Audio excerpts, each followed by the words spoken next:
Well, hello, ladies and gentlemen. So today I wanted to do the Navamsa video, and today we're going to be covering Mercury in the seventh house of your Navamsa chart, the D9 Navamsa chart, and I'm doing it from beautiful, lovely, sunny weather, Austin, Texas.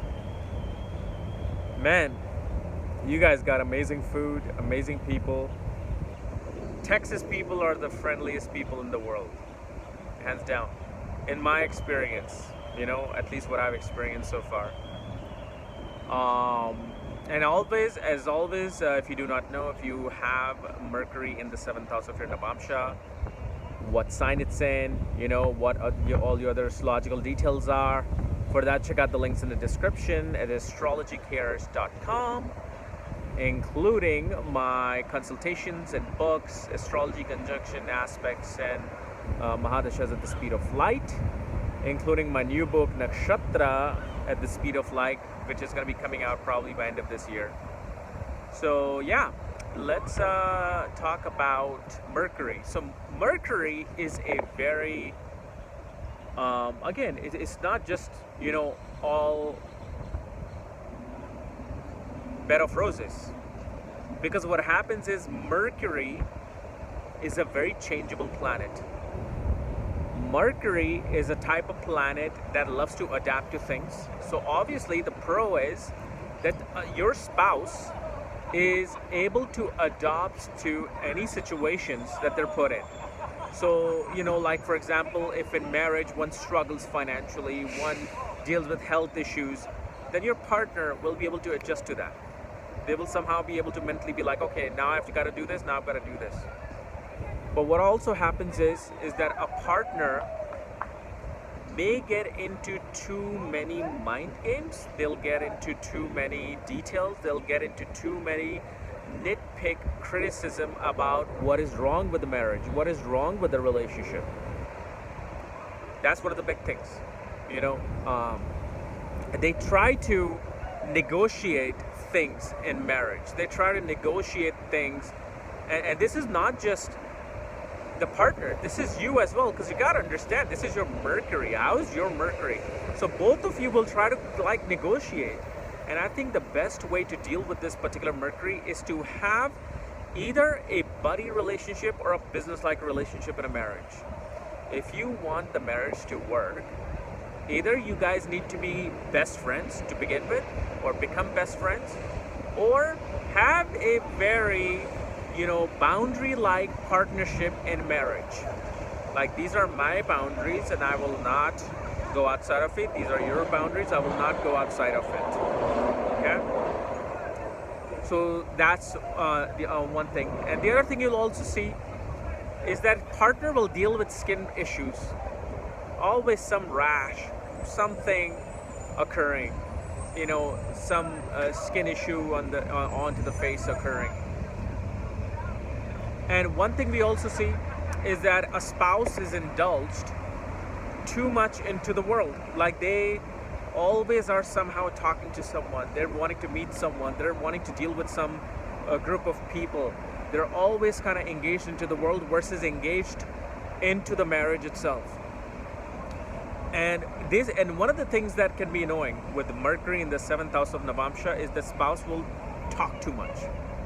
They have to just talk about everything. Like for example, if you're the type of person who has Saturn in the Lagna, okay, of your Navamsa, Saturn in the second house of your Navamsa, you're the type of person who wants to sit quietly and eat. You want to eat in silence, you want to eat in solitude, you want to eat slow with patience. Where this particular spouse will not just try to talk to you, but they will try to have a conversation while you're eating, wanting to make sure, hey, so what's going on? What is this? And you're like, let me eat. And so these little things can become an issue.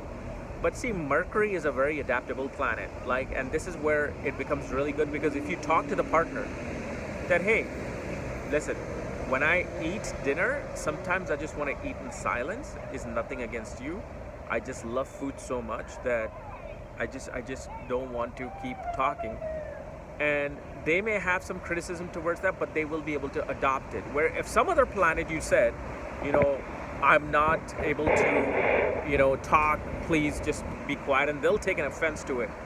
Mercury is not a very offendable planet.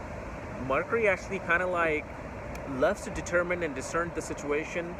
They always like to plan and strategize. They always like to change and adapt. Okay? And one of the things you will see, especially your partner, will be very youthful. Partner, especially like in pictures and photographs, will always look youthful. Even like, when they're 50, they will look like 30-ish.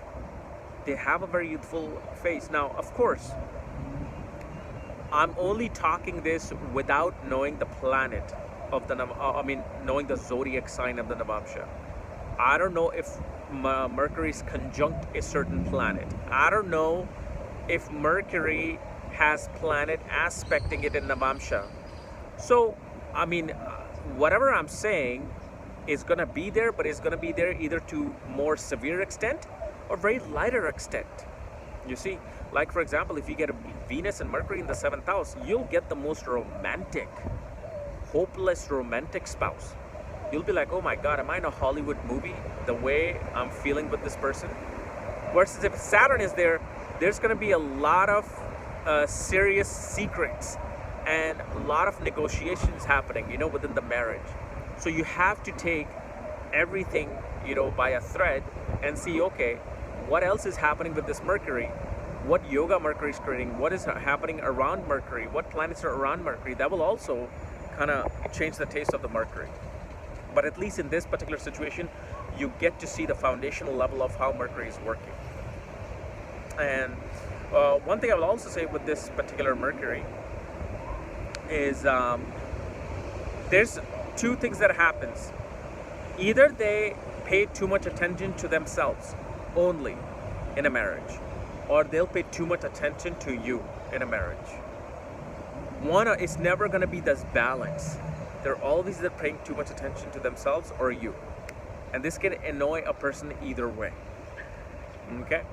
So anyway, this was my analysis of Mercury in your 7th house of Navamsa. If you're new to my channel, subscribe below so you don't miss these Navamsa videos. And if you want to know where your Mercury's placed, all my books, reports, consultations, check out the links in the description, along with my academy, Maga Vedic Astrology Academy, where I'm currently teaching Dasha, and I'm going to be teaching the secrets of nakshatras, a deeper level of secrets, which is amazing, beautiful. And I'm almost there towards the end of my academy. So you can always join in 10 years if you want to. It's always going to be there. So anyway, guys, we'll see you later. Bye-bye.